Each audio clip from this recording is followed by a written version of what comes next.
Hi everyone, and welcome to Almost Cancelled. I'm Peter, and this is Connor. Hey guys.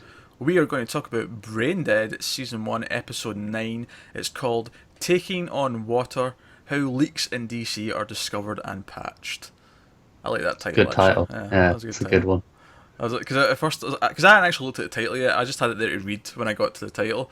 And I said, after Taking on Water, I'm like, where's this going? I was like, How Leaks, I get you. That was very funny. Yeah, Nice pun. clever. Full spoilers for the episode, as always on the show. Um, I will say this episode suffered from something. Go on. I think I know where you're going. There was not a single scene of Gustav I anywhere knew in that this was going episode. to be it. There was only one scene of Rochelle.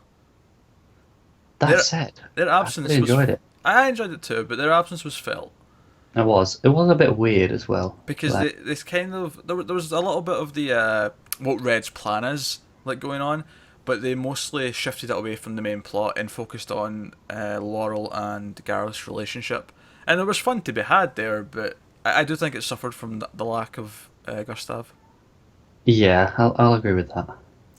Um, but yeah, so the gist of this episode is that Red is hiring an investigator to look into Laurel now because he thinks she's something to worry about as well, and he kind of intentionally involves Gareth in it and says to she's not a PI, she's got some convoluted title, but she's essentially a PI. She's looking into things, and she's like, right, you give him all the documentation and evidence and whatever, and he can filter it through to me or and that sort of thing, and he gets a stack, like a big file of all of Laurel's previous sexual relations. I was fully expecting him to be in there, at the back. Mm. And I Well, thought that would have been awkward. it was funny because he joked about the thickness of Luke's folder, and then she plopped out hers on the desk, and there's just this moment he looks at it, and it's really funny. Where he, And then he goes, "That's quite thick, isn't it?" And then she goes, "No, that's just the basics. Here's the supporting materials," and then pulls out another one just as thick. yeah.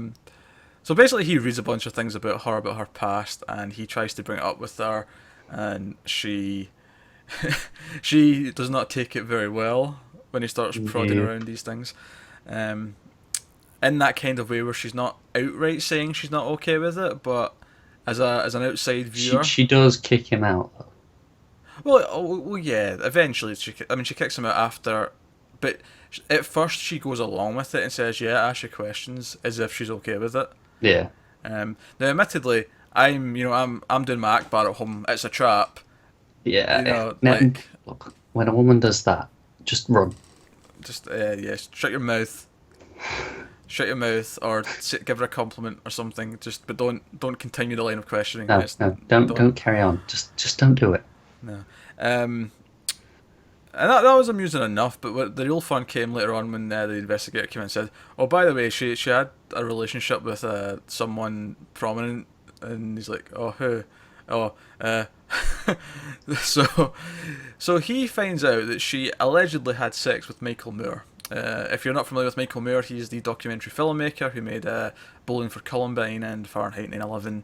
Also, where have you been living for the last 15 years? I get if you wouldn't. I mean, he's a documentary filmmaker. I don't think he's Yeah, that but famous. well, you say that, but he's kind of very in the public eye, I think, compared to any other documentary filmmaker. I suppose. But that leads to some fantastic scenes of him imagining what it was like when they had sex, and Michael Oh my Moore god. crawling over Mary Elizabeth Winstead is an When he image. pops his head up. Yeah, it's an image that I don't know if I'm ever going to get out of my head myself. Um, Interestingly, when he brings it up to her, he sort of gets across the point that the reason why he's kind of disgusted by it is because of who he is and the sort of like his political stance and the documentaries he makes, um, rather than anything physical, Mm, which I thought was implied from the nightmare that he was it was having. implied. Yeah, so I'm sure both of it's there, but that was the way he Yeah, I brought it think he's across. kind of covering himself a little bit. Yeah, he is. Uh, and ultimately, he finds out that it's not true, but Laurel said it was to get a reaction out of him. And again, I'm like, it's a trap. Don't go down this line of questioning. Don't ask her. Let it go. Um, Yeah, guy needs to learn. honestly, you just all he had to do. He could still find out and not get in trouble by just being kind of honest about it and saying, "Look, I'm a little put off by this," but no, he had to slyly do it in this. You totally didn't do that, right? Like that's the part. That's where he's jumped in the Yeah, hole. yeah. That's the wrong move. It just look. I heard something. It's troubling me a little bit. Go about it the right way and be honest about it. Be honest about your feelings. But no, he has to. You totally didn't do that, like a smarmy prick. No, no, wrong move. And at the end, she decides to basically break up with him, and that's the poignant end of the episode. But of course, there's a lot of other things that go on in the episode.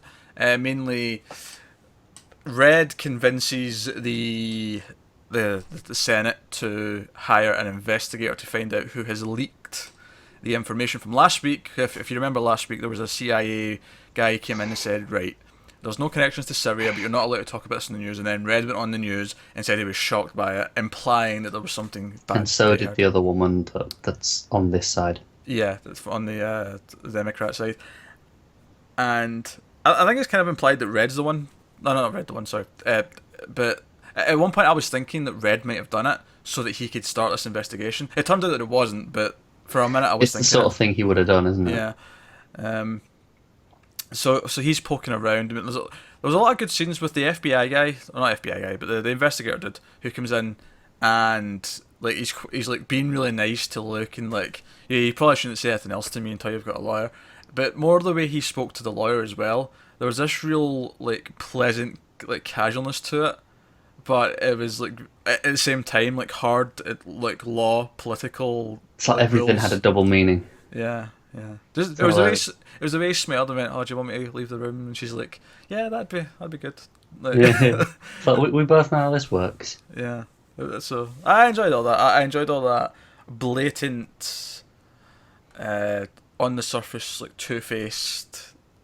Yeah, it was fun, spin on wasn't it? Yeah. So that was good stuff. And of course, the more shocking moment of the episode is when I keep calling him the FBI guy, but you He's a know how senator. Is a senator? Yeah, he's Yeah. investigating. When he is led to this secret room that we've been hearing about throughout the episode, room something for something SRB 54. 54. Oh, very good. SRB 54. Connor's memorizing I'm on the these ball. things. Yeah, and of course Gareth like smuggles his way in there and he sees the countdown clock. Can I just say, Oh.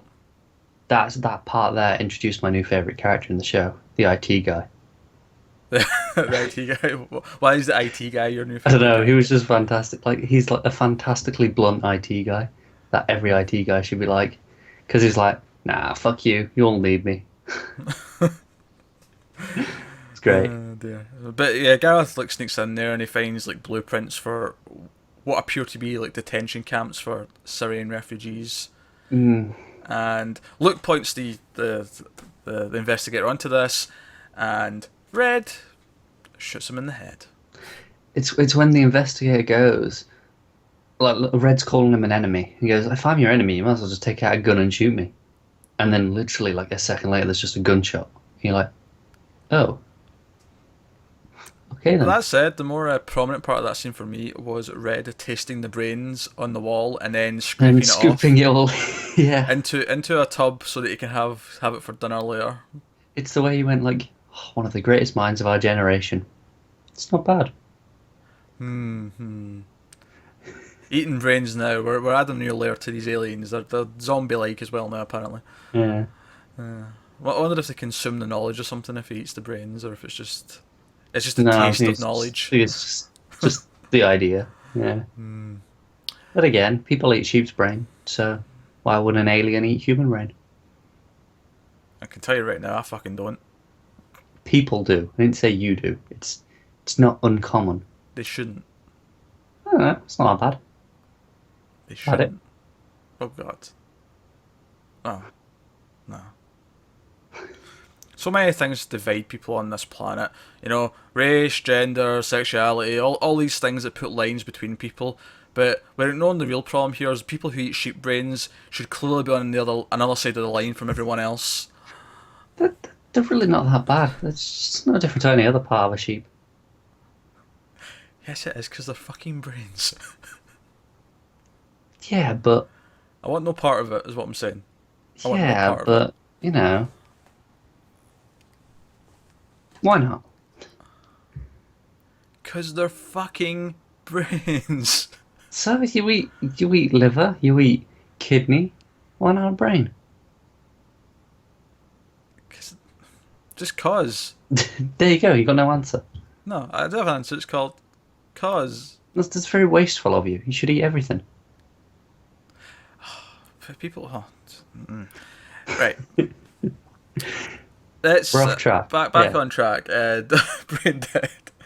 Um, so yeah, that was the gist of things. And so Luke's aware that there's these detention camps getting planned, and there's a 38-day countdown. What that exact countdown's for, we don't know, but it's introduced this mystery, and we do only have 4 episodes left, so we're obviously counting down to probably something that'll be in the finale.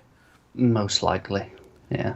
So I do think it's interesting again that the whole Syrian refugees. This show is very of the time, like more so than other TV.